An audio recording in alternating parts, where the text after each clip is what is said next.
Hello friends, मैं doctor Jitendra Mohan भट्टा जौनपुर।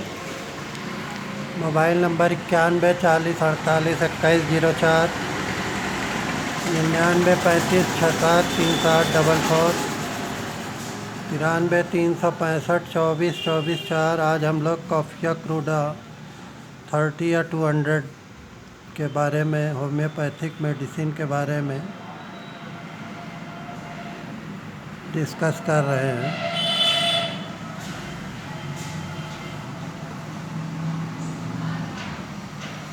रोगी की सभी इंद्रियां बहुत प्रखर हो उठती हैं। रोगी महीन से महीन अक्षरों को बहुत आसानी से पढ़ लेता है। उसकी स्पर्श, स्वाद और गंध की अनुभूति बहुत तेज रहती है। मन और शरीर में असाधारण तेजी और कार्य तत्परता रहती है। भावों से ओतप्रोत रहता है, बहुत तेजी से काम करता है तथा इसी कारण रोगी को बहुत कम नींद आती है। माइल्ड सिम्टम में यह रोग या तो एकाएक कोई विस्मय होने अथवा आनंदपूर्ण समाचार पढ़ने के कारण होता है। रोगी अत्यंत भावुक हो उठता है। नेचर, रोगी की असह्य पीड़ा या कष्ट से रोगी हताश हो उठता है। क्रोध, आँखों से आंसू गिरना, कष्ट से उलट पुलट होने लगना तथा अत्यधिक अनिद्रा।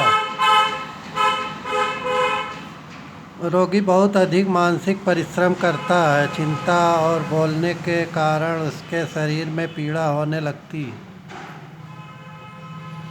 शरीर के किसी एक हिस्से में पीड़ा रहती है,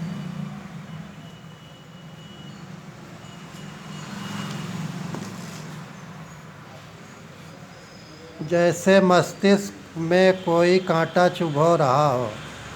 इग्निशिया 30 या 200 और नक्स वोमिका 30 या 200 देने से बहुत लाभ होता है।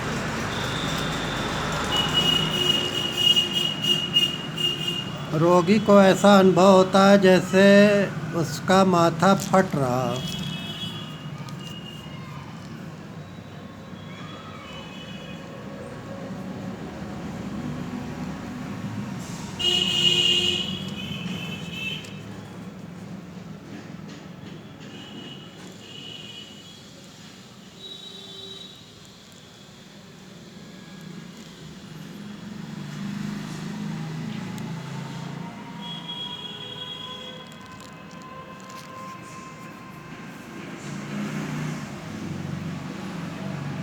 जैसे मस्तिष्क में कोई कांटा चुभ रहा हो। रोगी को ऐसा अनुभव होता है जैसे उसका माथा फटा जा रहा है अथवा टुकड़े टुकड़े हुए जा रहा है। खुली हवा में यह दर्द बढ़ जाता है। टूथेक में दांत में झटके देकर पीड़ा होती है। जैसे मस्तिष्क में कोई कांटा चुभ रहा हो। दांत में झटके देकर पीड़ा होती है, परंतु मुख में बर्फ जैसा ठंडा पानी भर लेने पर दर्द खत्म हो जाता, किंतु मुंह में भरे पानी के गर्म होते ही दांत का दर्द पुनः प्रारंभ हो जाता। कॉफिया क्रूडा भी कैमोमिला की तरह स्नायुमंडल संबंधी विकारों पर तीव्र असर दिखाती है। स्नायुविक रोग से ग्रस्त व्यक्ति अगर कॉफ़ी न पीता हो तो यह दवा विशेष रूप से कारगर साबित होती है। कॉफ़ी पीने वाले रोगी पर यह दवा इतनी अधिक कारगर नहीं रहती है। पेरिस में एक डॉक्टर टेस्टन के अनुसार पेरिस के अधिकांश लोग स्नायु शूल रोग से इसलिए अधिक पीड़ित रहते हैं क्योंकि अधिकांश लोग नियमित रूप से कॉफ़ी का सेवन करते हैं। कॉफिया के रोगी का इंद्रिय ज्ञान बहुत प्रखर होता है। हेरिंग ने इसके निर्देशक लक्षणों का उल्लेख करते हुए लिखा है कि रोगी की सभी इंद्रियां बहुत प्रखर हो उठती हैं।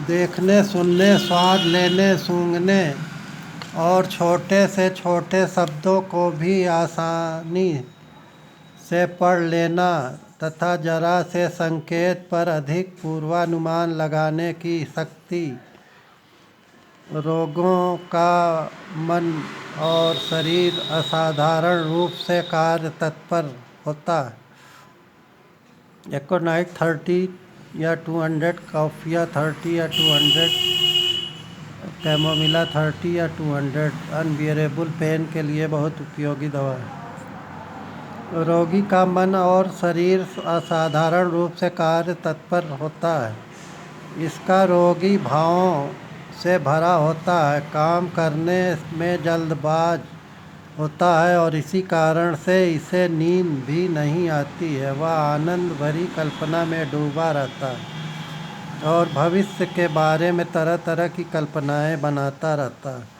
इन लक्षणों से स्पष्ट तौर पर हताशा भरी स्थितियों की छवि उभरती जो इस औषधि की सहायता मांगती। इन लक्षणों की चर्चा के साथ ही चिकित्सक को तुरंत ही कैमोमिला का ध्यान आ जाता है, परंतु इनमें कैमोमिला के मस्तिष्क का लक्षण मौजूद नहीं होता है।